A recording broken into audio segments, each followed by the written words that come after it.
BPL মানেই যেন এক আজব সার্কাস, যেখানে ভালো চলতে থাকা মেশিনকেও মাঝপথে থামিয়ে নাটবল্টু খুলে চেক করা হয়। কথা বলছি পারভেজ হোসেন ইমনকে নিয়ে।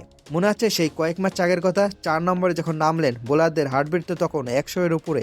ইমনের ব্যাটিংয়ে প্রতিটি শট যেন বোলারদের কানে বলছিল, ভাই আজ আমাদের কপালে দুঃখ আছে। বোলারদের বুক কাঁপিয়ে 4 ছক্কার বৃষ্টি নামে ইমন যখন থিতু হচ্ছিলেন, ঠিক তখনই আমাদের মাস্টারমাইন্ড টিম ম্যানেজমেন্টের মাথায় আসলো এক অদ্ভুত আইডিয়া। তারা ভাবলেন, না, ছেলেটা একটু বেশি ভালো খেলছে, একে একটু বিপদে না ফেললে তো আমাদের ক্রিকেটীয় বুদ্ধি জাহির করা যাবে না। মানে সিলেট টাইটান্সের অধিনায়ক মিরাজ ভাই মাঠে অনেক কিছুই পারেন, কিন্তু ইমনের পজিশন নিয়ে তিনি যা করলেন সেটাকে ক্রিকেটের ভাষায় বলে নিজের পায়ে নিজে কোড়াল মারা। ইমন 4 নম্বরে সেট হয়ে গিয়েছিলেন, সেখানে তার হাতে সময় থাকছিল, বল বুঝে মারছিলেন, কিন্তু ম্যানেজমেন্ট আর ক্যাপ্টেন মিলে তাকে আবার পাঠিয়ে দিলেন ওপেনিংয়ে। কেন? কারণ হয়তো তারা ভেবেছেন ওপেনিংয়ে গিয়ে ইমন সরাসরি হাল্ক হয়ে যাবেন। ফলাফল পরপর 3 ম্যাচে ডাক বা কম রানে আউট, মাঠে যেন তিনি দাঁড়াতেই পারছেন না। এখন প্রশ্ন হলো, ইমন কি ব্যাটিং ভুলে গেছেন, নাকি ম্যানেজমেন্ট তাকে কনফিউজ করে দিয়েছে? বাইরে যে ঘোড়া রেসের মাঠে 4 নম্বরে দৌড়ে জিতেছে, তাকে হুট করে 1 নম্বরে এনে দাঁড় করালে সে তো ঘাস খাওয়া শুরু করবেই। এখন সোশ্যাল মিডিয়ায় অনেকেই হয়তো বলবেন, ইমন তো ওপেনার, তাকে ওপেনিংয়ে পাঠালে সমস্যা কি? আরে ভাই, ফর্ম আর আত্মবিশ্বাস বলে একটা কথা আছে।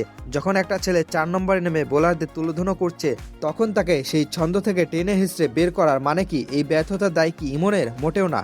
এই দায় শতভাগ টিম ম্যানেজমেন্টের, হেড কোচের আর আমাদের প্রিয় ক্যাপ্টেন মিরাজ ভাইয়ের। তারা একজন ইনফর্ম ব্যাটারকে গবেষণাগারে গিনিপিক বানিয়ে আউট অফ ফর্ম বানিয়ে ছেড়েছেন। কোচ সাহেব ডাগআউটে বসে ল্যাপটপে কি দেখেন জানি না, তবে ইমনের আত্মবিশ্বাস যে জিরো হয়ে যাচ্ছে সেটা বোধহয় তার সফটওয়্যারে দেখাচ্ছে না। ইমনের ব্যাটে এখন যেন শুধু ড্রেসিং রুমে ফেরার তাগিদ দিচ্ছে, অথচ কয়েকদিন আগেই এই ব্যাটে ছিল আগ্নেয়গিরি। বাংলাদেশে একটা প্রথা আছে, কেউ ভালো খেললে তাকে নিয়ে এক্সপেরিমেন্ট শুরু হয়। ও আচ্ছা, তুমি 4-এ ভালো করছো, চলো তোমাকে ওপেনিংয়ে ট্রাই করি। এরপর যদি সেখানে ফেল করে তবে বলবে, তুমি তো পারছো না, যাও এবার 8 নম্বরে গিয়ে ব্যাটিং করো। ইমনের ক্ষেত্রেও ঠিক তাই হচ্ছে। একটা ট্যালেন্টেড ছেলেকে কনফিউজ করে দেওয়ার ট্রফি যদি বিপিএলে থাকতো, তবে সিলেট ম্যানেজমেন্টকে সেটা নিশ্চিতভাবে জিতে নিত।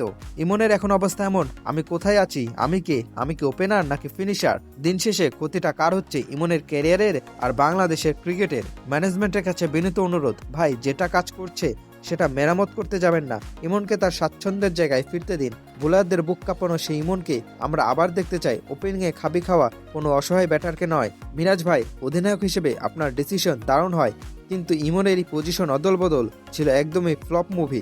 এবার অন্তত ওকে ওর জায়গায় খেলতে দিন।